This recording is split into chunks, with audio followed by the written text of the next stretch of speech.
podcast.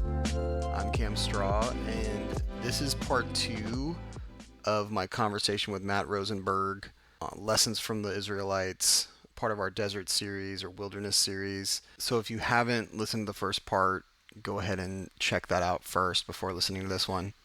Hope you've been enjoying it. Thanks for listening. In Hebrews 3 at the end, and it says they weren't able to enter their rest because of their unbelief, right? And it says to not harden. What does it say in chapter 3 of Hebrews? It says,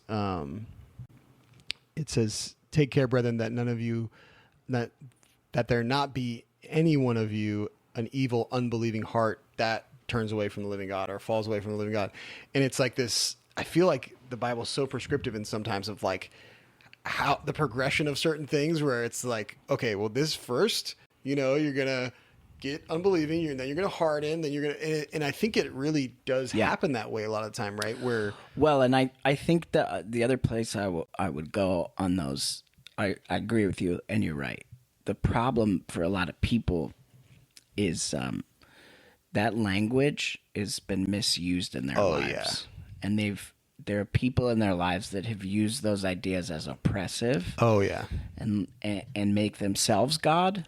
So, no, you're right. Narcissistic leadership, which is not just in the church, because the church represents the culture that we live in. Right. We like to pretend that we're different than the rest of the culture.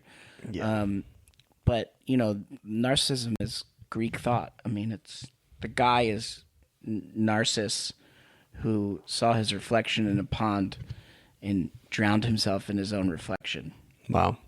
Because he liked it so much. My counselor calls narcissism, he says that narcissism is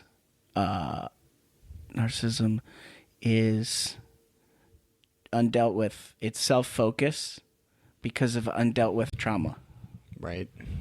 And that's like prevalent in our whole culture. Oh, yeah.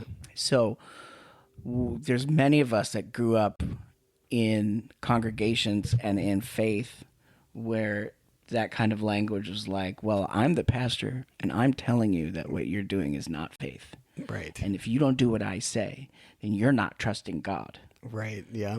And I can relate to that. When the scriptures are used against you, right.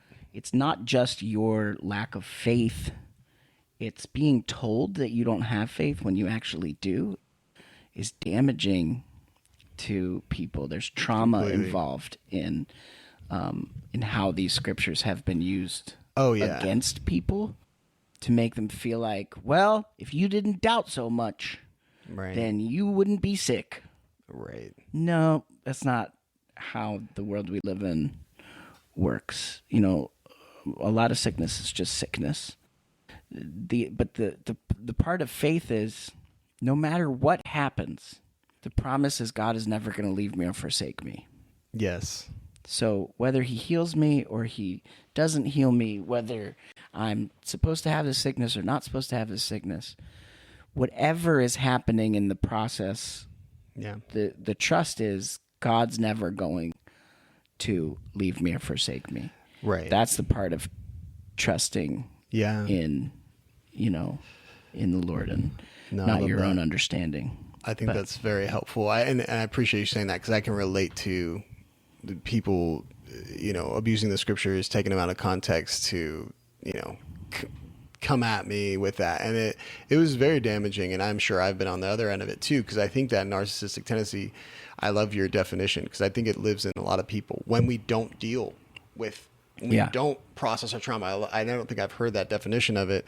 What did you say? It's a unprocessed trauma. It's self-focus because of undealt with trauma. Right. And I think that makes a lot of sense. And once again, it's a protection, right? You're actually, the self-focus is protecting yourself because the people who were supposed to protect you didn't.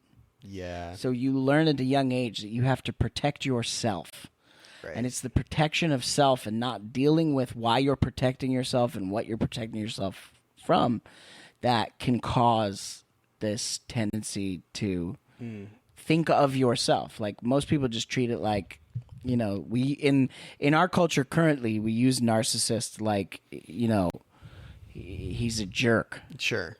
And there is a part of that that's true, but there's a much deeper sense of like, Oh yeah. not everyone who's a jerk is being narcissistic, and not all narcissists are Right. jerks. Narcissists are good at what they do, Right. and our culture celebrates people who are good at what they do, who Yeah. hurt all kinds of people in order to get there. Right. I mean, Yeah, we platform Steve them. Jobs Right. is like the classic example. Like, Apple is Apple because of Steve Jobs. Sure. Nobody who ever worked with Steve Jobs liked him. Sure.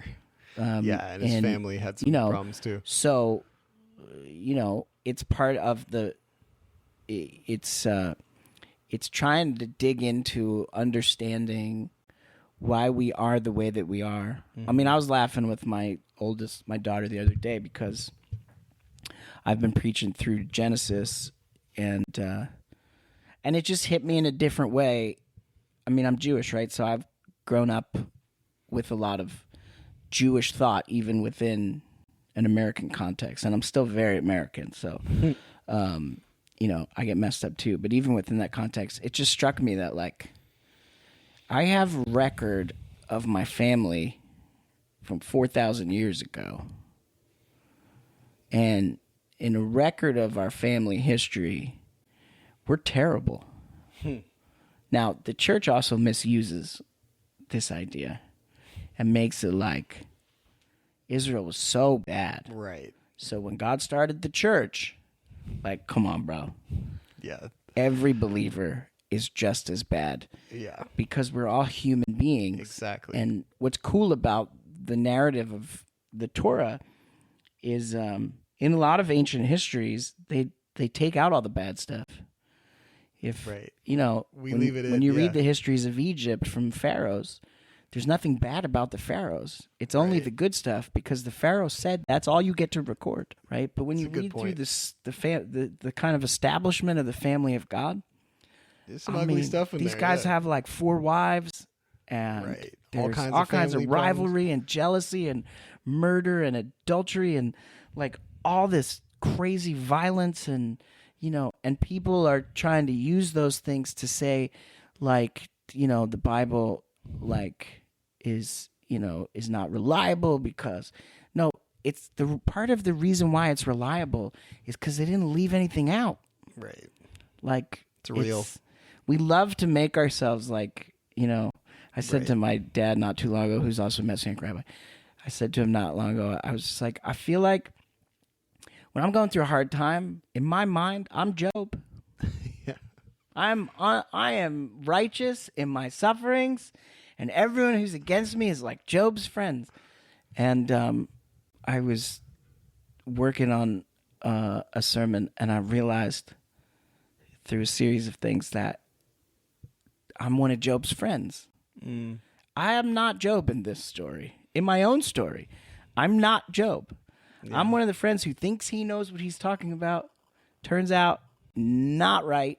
Yeah. And we have this tendency to like take these people, we like view them as heroes. We're like, you know, you go through Hebrews 11, and Yeah. you're like, you have to have the faith of Abraham, and you have to have Yeah. the, you know, and they who believed that there was a city whose architect and builder was God.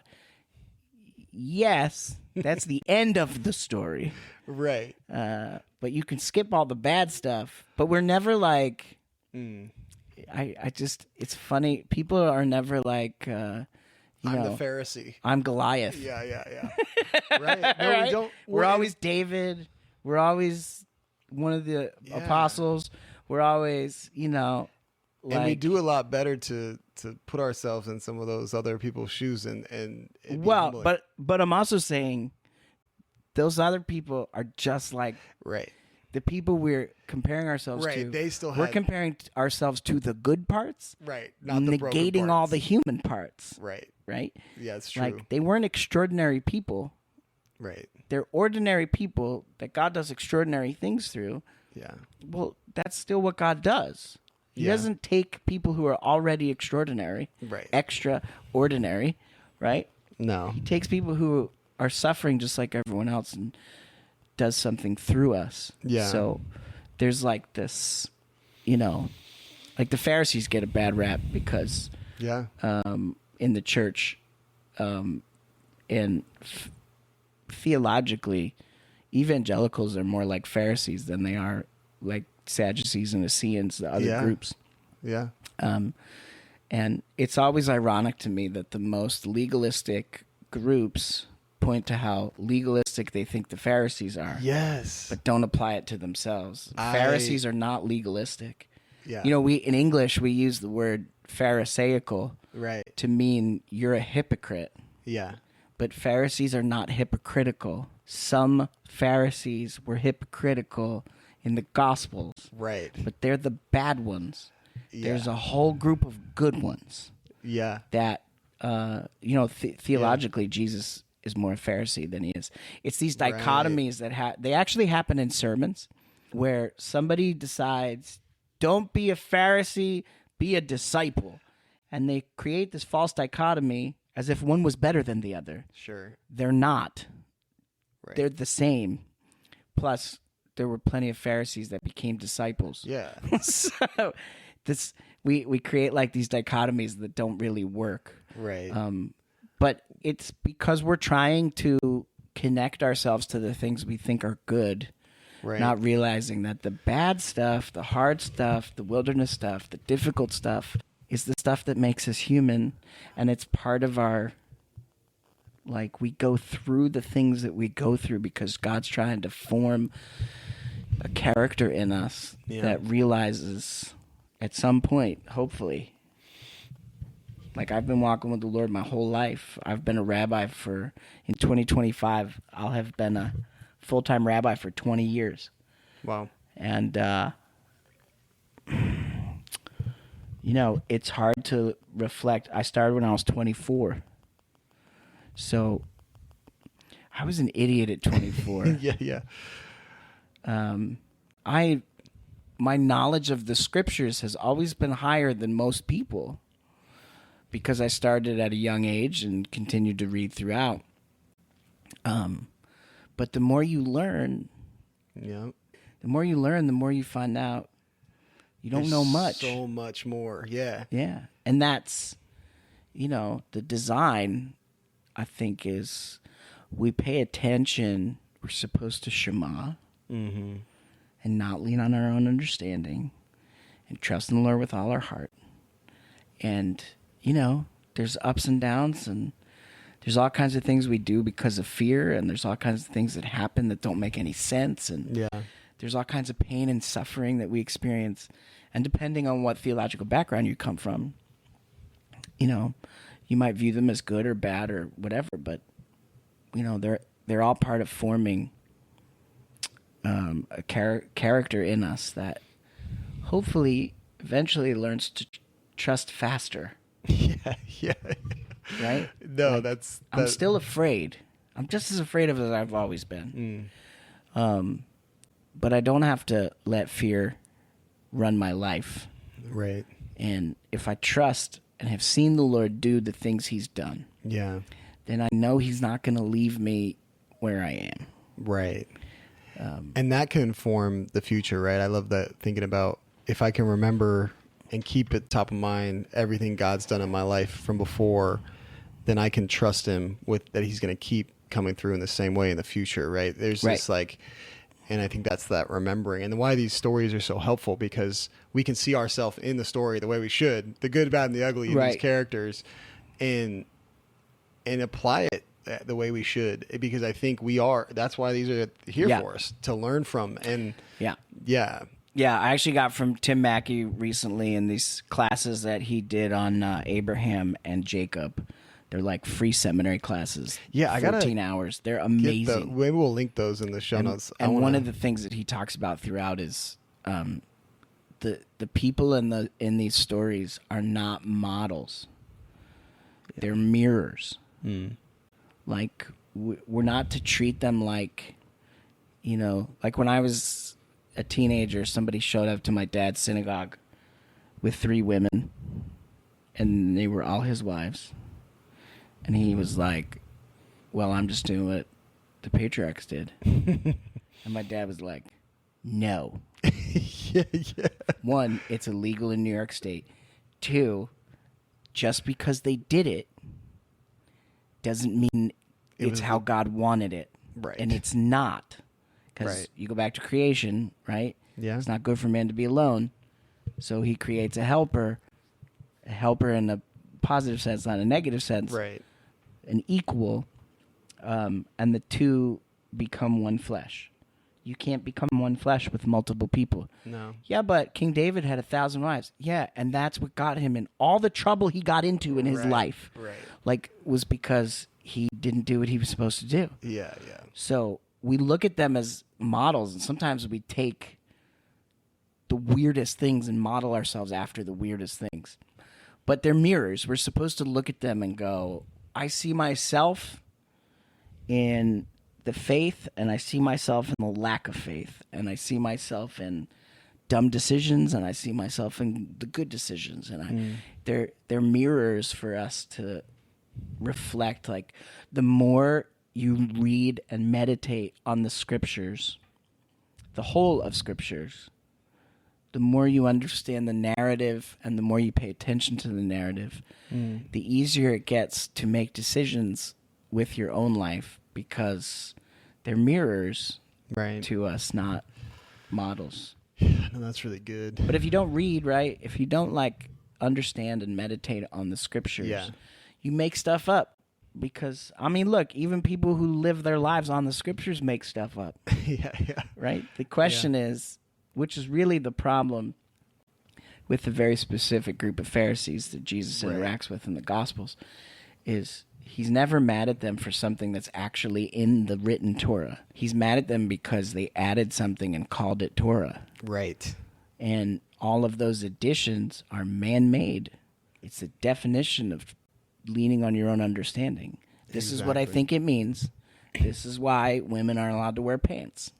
Right. Right? Like, where did you get that women can't wear pants? Well, first of all, pants are pretty new in the world in terms of world history. In the time of the scriptures, men didn't wear pants. Right. So we have we have this whole thing where Right. women have to wear long skirts. Well, but that's what Jesus wore. He didn't wear pants, right? So we apply these like man-made ideas to like, Right. well, this is what it means to be, like my spiritual grandfather is 95 years old in Ashland, Oregon, and he watches my sermons. And he said to me when I was with him, he's like, white shirt, black tie. That's how he preached for like 70 years. And, I preach in a hoodie and a backwards hat, like exactly the way I'm dressed now. And he said to me recently, your sermons are just so good. And I sit there thinking to myself, he's wearing a sweater with a hood on it, and a backwards hat. And I know that the heart is what matters. And it's like, John, Jesus didn't wear a white shirt and a black tie either. Right, You know what I right. mean? Like, No, it's sort of this simple, like, it's so much more. There's so many things that we add to, Oh, completely. like, a list of things we all must do that Right. are not anywhere. What did in what the did text. what did Peter say about Paul's letters? He said, which ignorant and unstable people distort to their own destruction. Yeah. I think. Yeah. You know, Well, first he says, look, Paul confuses all of us.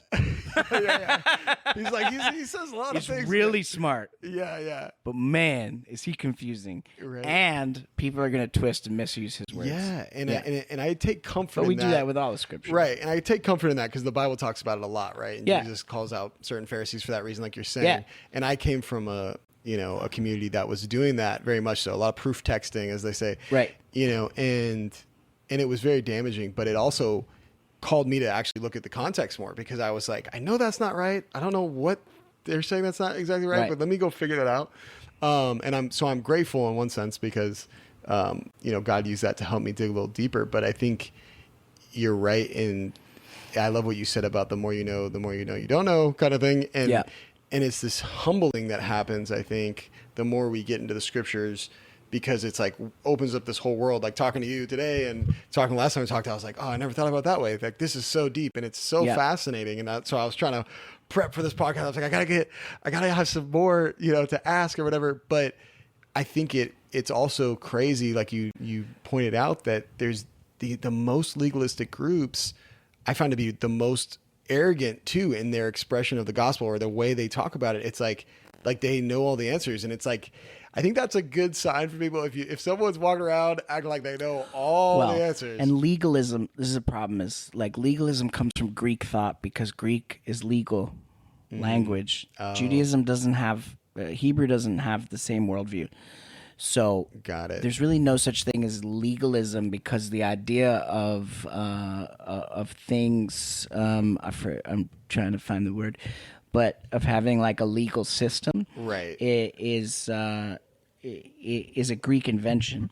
So there's things that they're trying to say in the New Testament in Greek that's speaking to a non-Jewish Greek world, but trying to take Hebrew thought and apply it to a totally different worldview and culture, that gets super confused. So Paul, like nomos is the word for law in Greek, and there's something like 20 different compound words that he invents with nomos, where he ties other words in Greek to nomos because he's trying to explain, like people say all the time, they translate Torah as law, but that's not true. Torah means instruction. Got it. When even before, like he gives instruction to Abraham, it's the word Torah in Hebrew. He's giving Torah to Abraham, not Torah like the Ten Commandments on Mount Sinai Torah, but God's instruction is Torah. So there's a mistranslation into, when they translate it into Greek, they translate Torah as nomos, but nomos has its own idea of what law is in Greek culture, and then it becomes a whole nother thing. So you cannot, this is can be a frustrating sentence. That's okay. You cannot be legalistic about what God says. You can only be legalistic about the stuff men make up. Right. Well, and that makes sense. About what God said. Right. And that's totally what it is. Yeah, it's people adding or taking away something. So the idea of the Sabbath, Shabbat, the word actually means to cease. So the commandment is to cease from work. You can't be legalistic about ceasing from work on the Sabbath day. Right. I know what my work is. Yeah. To observe the Sabbath, I have to cease from it. Yeah. Where legalism becomes an issue is when people define work. Right. What is work? And it's necessary because the Pharisees in particular were trying to give a standard so that it was easier for people to apply. Like, here's what work is. But they come up with, in the oral law, they come up with 39 categories of work with all kinds of subcategories. So it ended up making there's it harder a certain for weight of what you can carry in a certain area and all of those things. And if you do that, you're breaking the Torah. Mm-hmm. Well, all God said was cease from work. Yeah. So does he, it's a very nuanced, frustrating, difficult conversation. And it's because, and this is a difference between Jewish thought and Greek thought, it's because in Jewish thought, we don't really care about the answer. Right. It's the question. As much as what questions our questions lead us to. Like there's more questions. Yeah. In Greek thought, more questions is frustrating. Yeah. Because I just want the answer. Yeah. So many people come to me as a rabbi, so good. And they're like, "Can we just sit down and tell me what laws I have to keep?" No. Why? Well, because one, I don't know you. We're gonna have to get to know each other. I gotta know where you're like coming from and what family you come from, what place you come from, what like if you're Jewish, there's a set of laws you would keep that you don't have to keep if you're a Gentile. There are different commandments for men and for women. There's different commandments if you're part of the priesthood. There's different commandments if you're the high priest. So How does everyone keep the Torah? Well, you keep the Torah by keeping the things that are required of you, but not all of it is required of you. So Right. the reason why Jesus is sinless is because everything he was required to do, he did. Mm. But not all of the Torah does not apply to Jesus, Right. even in his lifetime. He did not keep the whole Torah. Yeah. He kept perfectly what was required of him. Right. Right? And in some cases, this really can mess people up. In some cases, his parents had to keep commandments for him in order for him to have kept all the commandments as a child. Oh, wow. They have to bring him to be circumcised Right. on the 8th day. They have to do all the things that they're responsible to do as parents Wow. so that his life is in accordance with the things that he's required to keep, right? If they don't take him to be circumcised, which, by the way, as we're coming as we're recording, we're coming up to Christmas,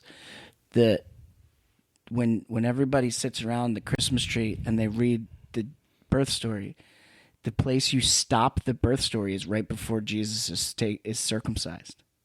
But that is the most important part of the story. Is like all the things. It says his mom took it's 30 days of purification, and she took him to be circumcised on the 8th.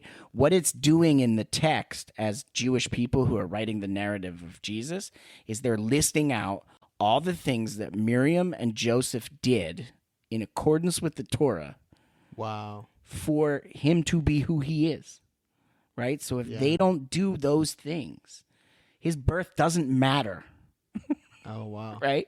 So they have to keep all of the commandments themselves, and then as he Right. grows, he has to, he's keeping all the things that are required of him. So, people treat it like they read in Paul where he says, if you disobey one commandment, you disobey them all, as if that means don't worry about any of them, which is exactly what Paul says after that, which is don't sin that grace may abound, right? So like there's this whole narrative that gets confused by just simple context. That the more context you learn, the more you go, oh gosh, there's so much to know and there's so much to learn, which is why in our world, right, we want microwaves, not crock pots. Right. I don't want the 8-hour, 12-hour simmer. Yeah. I want to cook it for 1 minute. Yeah. We want the 30-second video. We don't want the 3-hour interview. Right. And it's getting even worse. Yeah. Right? Where like TikTok is now down to like, I want the 10-second version. Yeah. And I don't want to do all the work to figure out the long explanation. Just give me the talking points. Right. Just give me like the little snippets. But that's so fascinating about Jewish thought and Jewish culture, and I really respect the way the Bible is written. It wants you to dig into it. Yeah. It's because you at a cursory glance you're not going to get it. I mean, look, I don't think everybody should learn Hebrew. Sure. I don't even know Hebrew as well as I should. I learned from like guys like Tim Mackey, who is a Gentile who knows Hebrew better than me as a rabbi. And like, it's embarrassing to one degree because I should know the things that Tim knows. But the truth is he went to school in Jewish thought. He's learned it from all of these same places. And he has a gift along with John Collins, who's really the one that put all of the things around, like took Tim's teachings and made them cooler. But they started with 5-minute videos. Yeah. But what's crazy is there's a 5-minute video, and then that 5-minute video has 10 hours of podcast about why they decided what to put in that video. Exactly. And then there's a 14-hour class that explains why. I didn't know about the 14-hour class. Bro, I got to get that from you. It's bonkers. But that's why what he keeps saying throughout all of his other stuff outside of these short videos is the whole goal is meditation, not in the Eastern sense, which is the wilderness, but in the sense of like reading, rereading, and thinking about what you're reading and meditating on the ideas of the scriptures and letting those things become so much a part of your thought life and a part of your, reading. Like my friends who are podcasters say it all the time. I have ADHD, so like I didn't start reading outside of the Bible. I like didn't start reading. I started really late. I didn't really start reading books until like seminary. Somehow I got through high school and college without reading anything. And that was like me. It's part of the stuff we work through. But I think the Bible is supposed to be the thing we read most. And there shouldn't be any other book that we read more. Right. And it's why I'm so invested in, like, most of my reading is, if it's not the Bible, it's about the Bible. Yeah.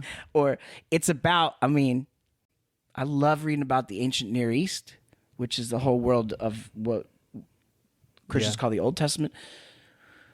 But in more recent years, I've spent a ton of time in Greek. Yeah. And Roman, like reading, like my buddy gave me a book on Alexander the Great, because he's the setup to, he's like 300 years before Jesus, and that's where Hellenization comes from, and that's the world that Jesus and the disciples live in as Jews. Wow. So Yeah, he set you the need stage. Roman context as much as you need Jewish context, Right. to understand the New Testament. Because it's all blended right there. Yeah. And people are generally, like, Christians are told or understand from what they're taught that they should read mostly the New Testament. But reading the New Testament is like without what comes before it, and understanding what comes before it is like trying to teach somebody like a low form of math and then starting them on the highest form of math. Yeah. Like the New Testament is like trigonometry. The Old Testament is like algebra. Yeah. Right? Like No, you that's a have to good learn analogy. how to plus and minus, add and subtract. Yeah. Before you learn how to divide and multiply. Yeah. Right? And that's a sad thing about, like you said, about Christianity these days. It's like throwing out half the book essentially, and it's Well, it's like 3/4. Yeah. The New Testament's like a quarter of the rest of it. Right. Yeah. And here's the problem is what we're reading in the Gospels specifically is Jesus' interpretation of the Torah. Right.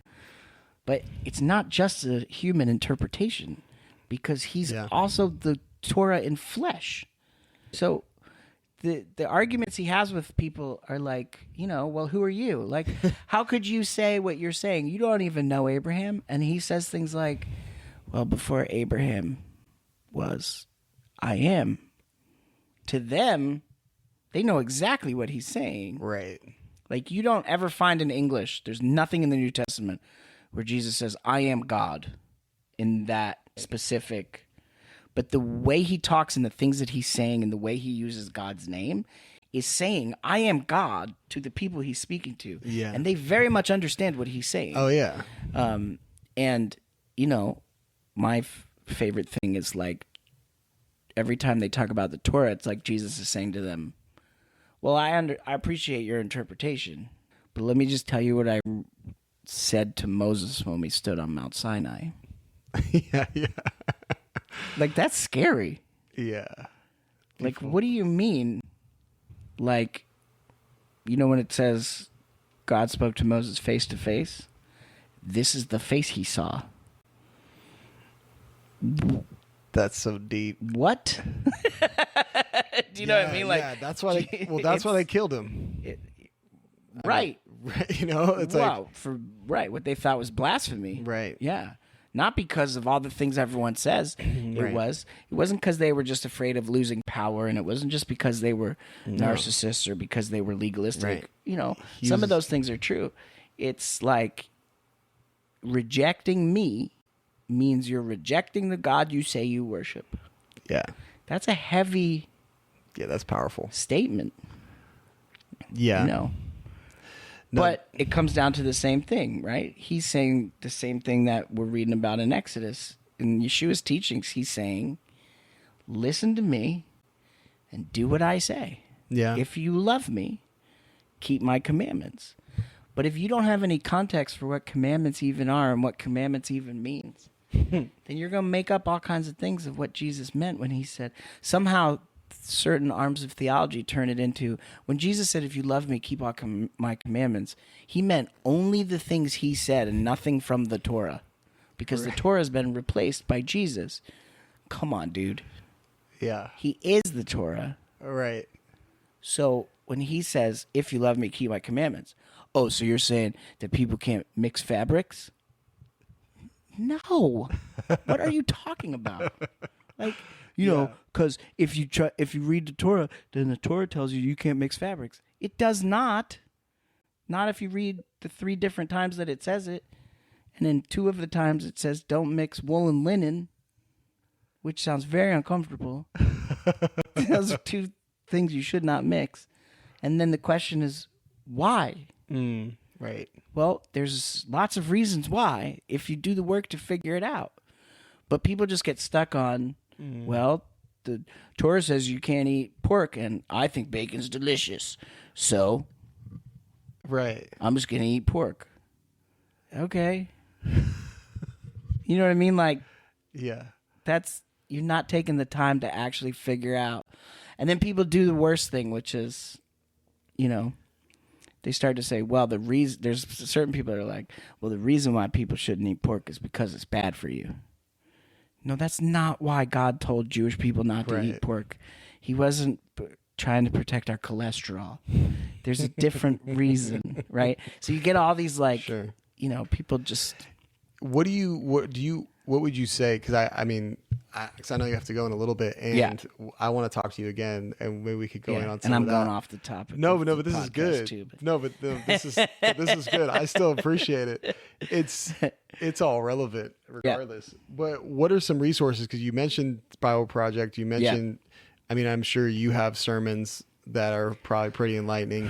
Is there anything that you can plug yourself or other resources around what we're talking about for people to?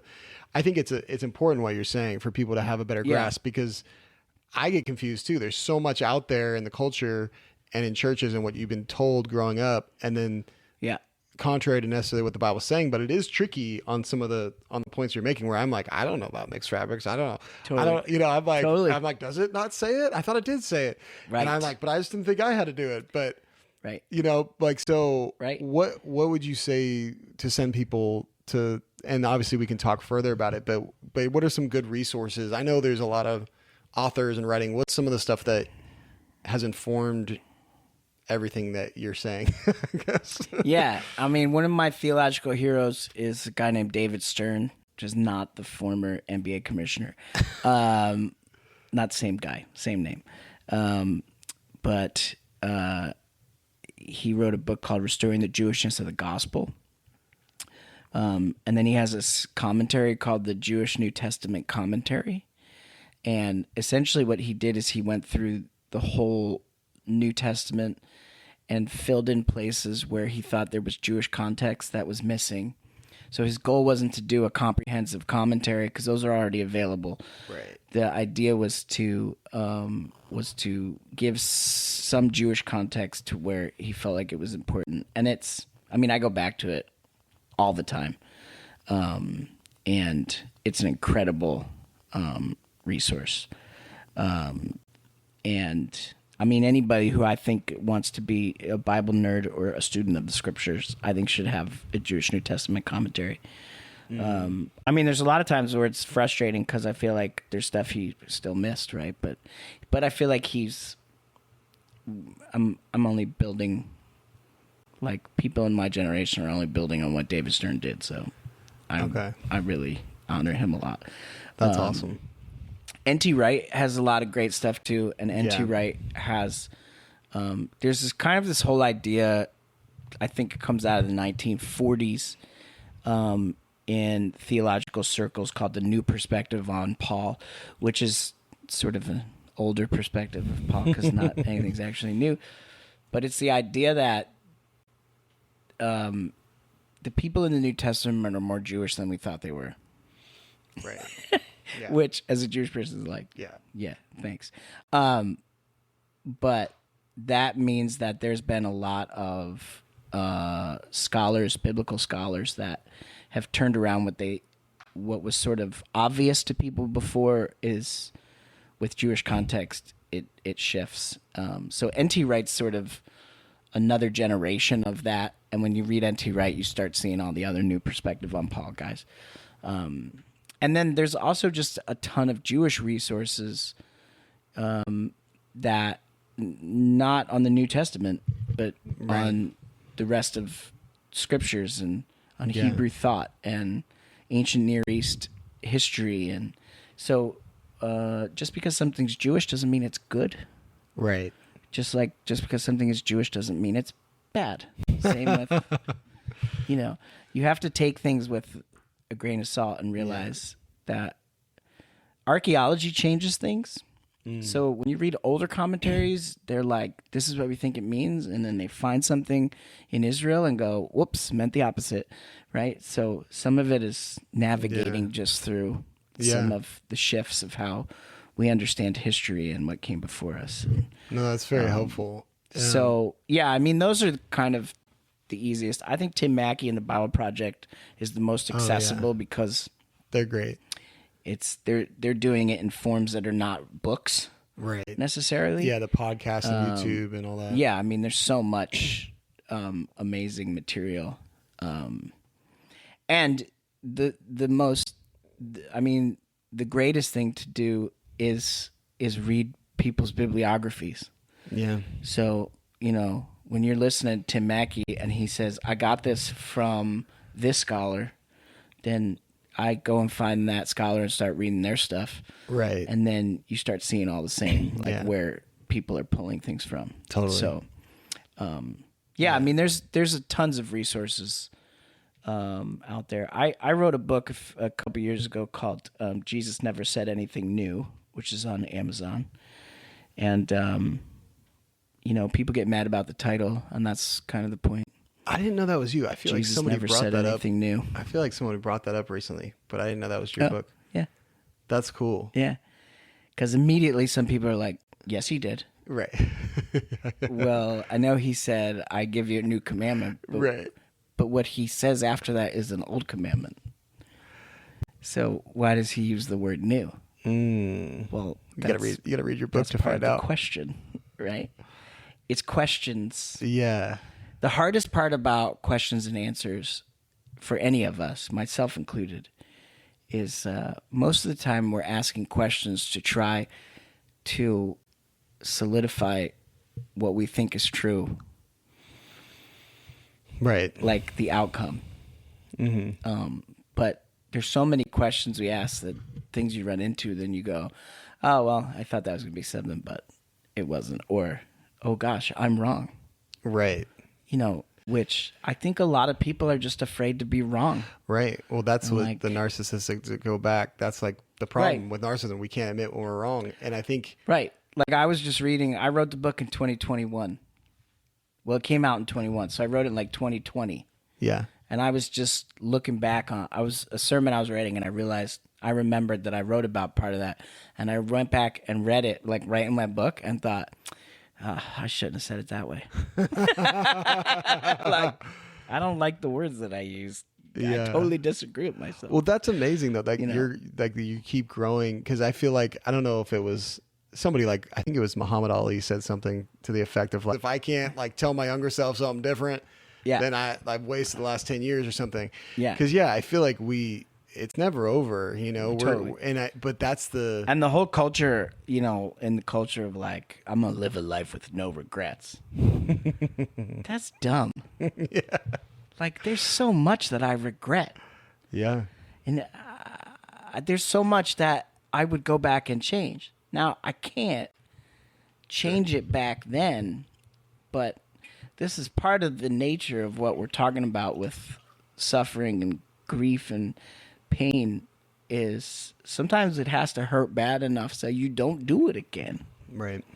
Like, your perspective has to be changed because of, you know, like theologically, I didn't think God hurt people until I got sick, and then got sick again, and then got sick again, and then Yeah. 6 times later. And I'm not saying all of my things are because God's mad at me. Right. But you had to shift your worldview, is what you're saying. You had to shift your theology. But it happening makes it, like one of my good friends that died of cancer recently and wrestled with it for 15 years. Years ago, I interviewed him, and just for a sermon, and he said, honestly, my life is better with cancer because it was easier for me to do what I wanted to do before.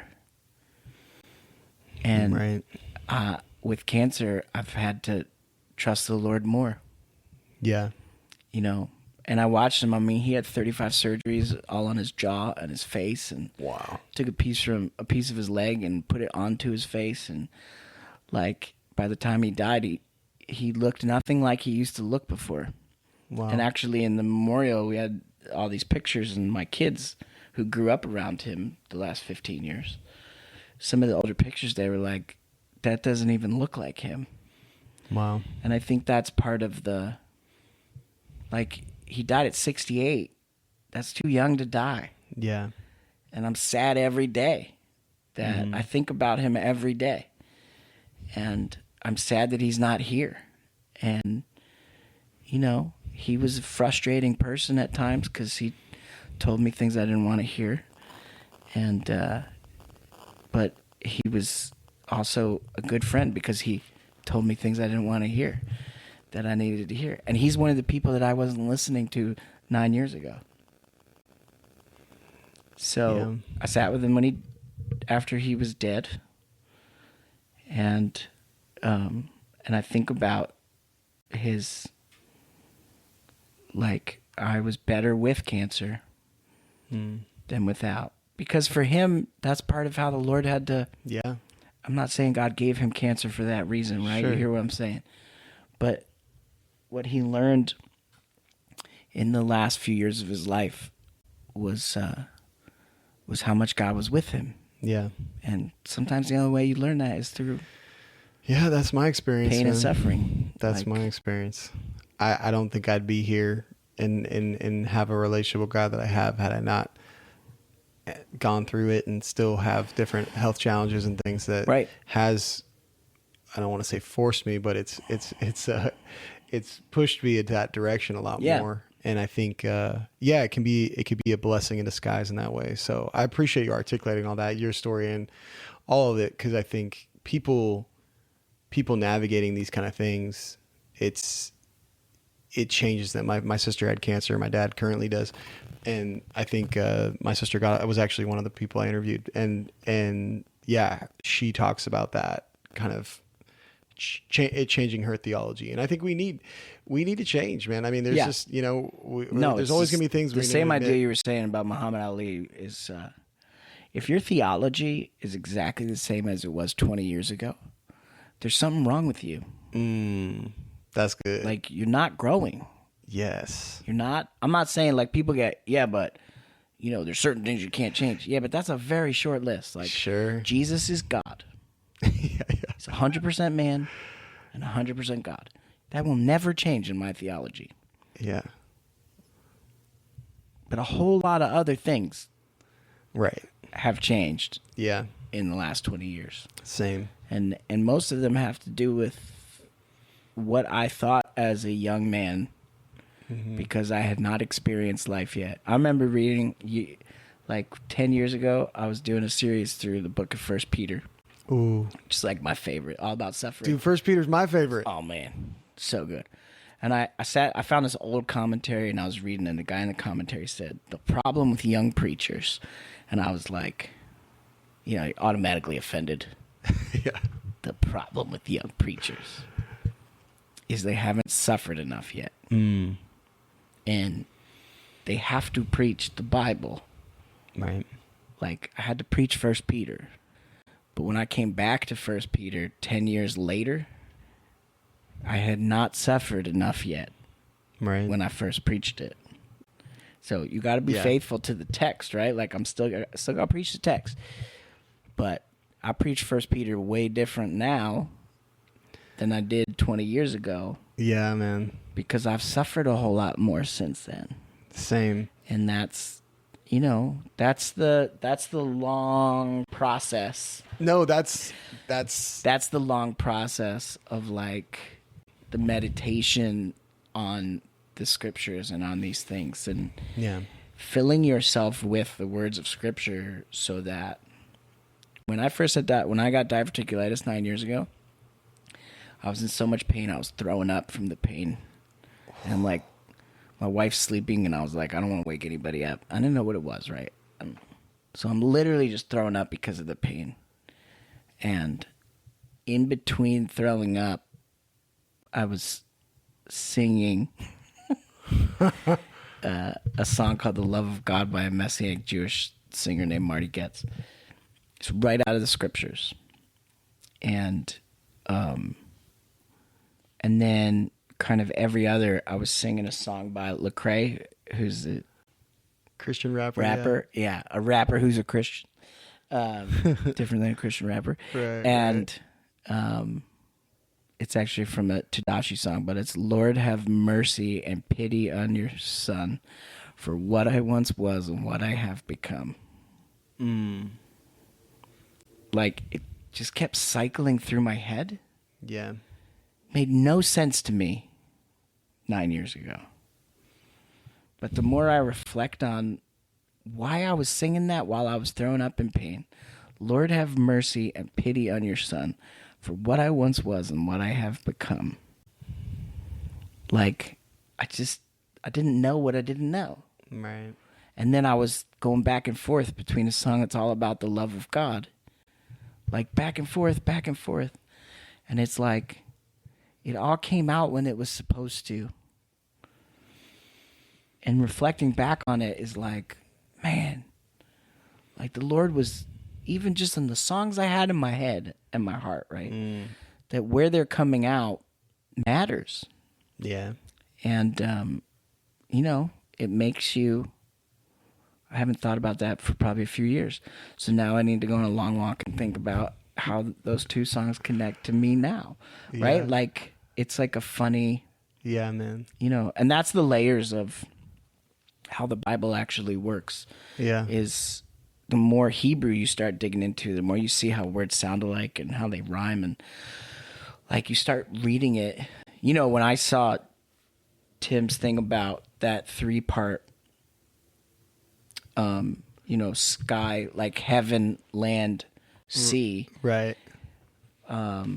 In the last few years, as I continue to read scripture, I keep seeing it everywhere, and it changes the way that I read scripture. Right. Because I'm understanding it from a context, like the context that they would have understood it from. Right. Like, which is totally different than, you know. So I'm reading scriptures I've read 1,000 times. Yeah. Going, oh my gosh, it's totally different than what I thought it was, because of this 3-part system that I now get, you know. Or you start seeing certain words, you know, pop up, like the word Shema. You see it everywhere. Yeah. Even before it's a prayer. Right. That we call the Shema. Yeah, it's no, like, I didn't learn that till a couple years ago, what Shema was, and I'd always looked over those scriptures. So I like what you're saying, because it's both things. It's you're getting the context, new context and understanding through life experience and suffering, but you're also getting new context and understanding from learning Hebrew and different, you know, pattern recognition or whatever it is, thinking how they thought in that context, and that informs how you're reading it now. And so there's so many things that we need to keep learning, and we can ask better questions when we're reading and see what it's actually asking, instead of you know, confusing ourselves and more people around us and maybe hurting more people. So Matt, you're the man. I appreciate you. No, this is great, man. I think you gave me a lot. This is gonna be a great